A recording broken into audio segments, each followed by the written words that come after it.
I'm gonna stop calling these vlogs and just call them journal entries. As I continue to undergo gear acquisition syndrome, I'm making a transition as to why I am purchasing the gear, not because it is something I want, but because it's something that can contribute to my income. So for 1 year, I used Panasonic cameras as my main photography cameras. Let me backtrack a little bit. I started my photography journey with a Canon SL2. I'm not sure if you can see it right up there. I would grab it, but it's kind of far away. But I started off with the Canon SL2. That got me into real estate photography.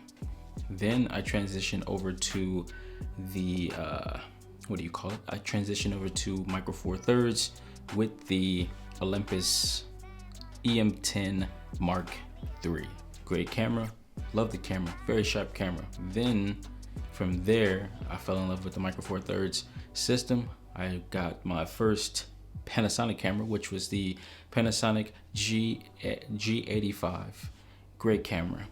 I used that camera for about, I don't know, 9 months as my main workhorse camera. I shot a lot of photography, a lot of real estate photography with that camera. Then I moved on to another company that required a little higher end photography.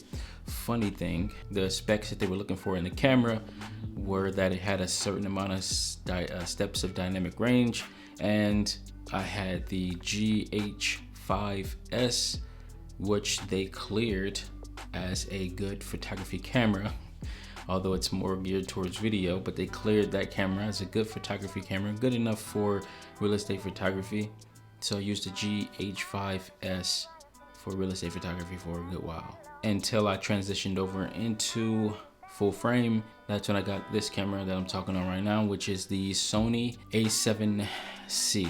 And then I got that camera back there, which you can see right here is pretty close. It is the Sony A7 III. And that camera has been my photography workhorse for about almost a year now. With that said, now I'm transitioning back into APS-C with the Fuji x-h1, I believe that's what it's called, because I wanted to experience Fuji. I bought it used, love the quality of photos. So now I'm going to transition into using the Fuji x-h1 as my main workhorse camera. I have a shoot today, which I'm going to be trying it out on. There are some downsides to the camera, which I tested out the camera a little bit last night with the lens, and I don't think I'm liking it. I'm pretty sure it can do the job, but it may take a little bit of working with to kind of get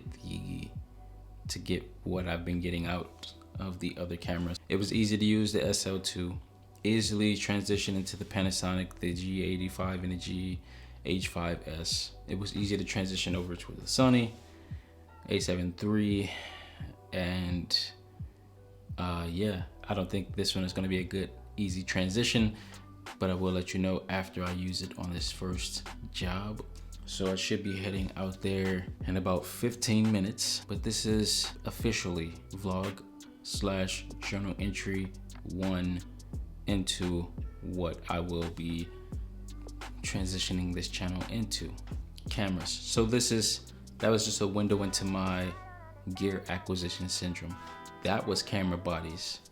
We haven't even gotten into lenses. And so with on lenses, I just invested in a very expensive zoom lens, the 10-24 f4, which is great for real estate photography. The camera would be at f9, between 8 and 11 the entire time anyways. So the f4 doesn't really affect or have an impact on what I'm gonna be using it for. So I'm gonna be testing out the camera mostly. I'm pretty sure the lens is fine. I'm not really focused on the lens. I just need to, I'm just gonna be testing out the performance of the camera in that setting. The camera is definitely overkill for what I'm gonna be using it for, but the best camera you have is the one you enjoy using, and I'm gonna figure out if I enjoy using it for this. I definitely enjoy using it for product photography and portrait photography. Great camera for that, but let's see if I can use it for this as well.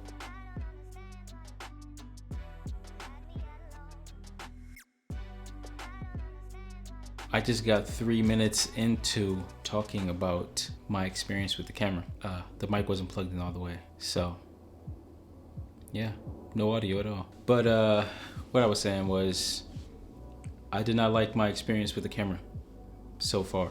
I'm gonna give it 5 days at least to figure out if I want to continue to invest time into using it as my main driver, because I have plans of what I want to do with this camera, with the A7 III, using it for photo and then coming back and switching the settings over to video, knowing that I can get all into using that camera as my main photography and video camera. Some people can do it.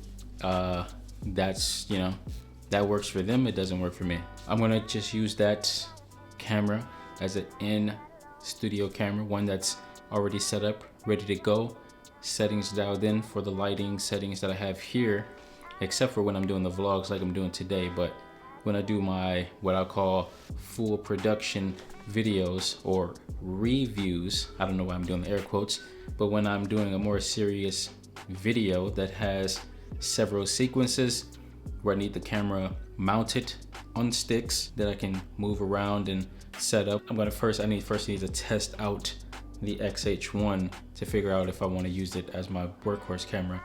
And if not, if I feel like over the next 5 days it's going to take more time than I need to create a good workflow around it, then I'm just going to shelf that camera, turn the A7 III back into my main moneymaker camera, and then pull out the GH5S and use that as my in-studio camera. Yeah, I know I'm not married to one company who makes a camera. They all make good cameras. And as long as the camera can do what I need it to do, then I'm okay with the camera. I don't care if it's full frame, a micro four thirds, medium format, or a pinhole camera. I don't care. I'm okay with any camera from any manufacturer as long as the camera can do what I need it to do. That's where I stand on cameras. But anyways,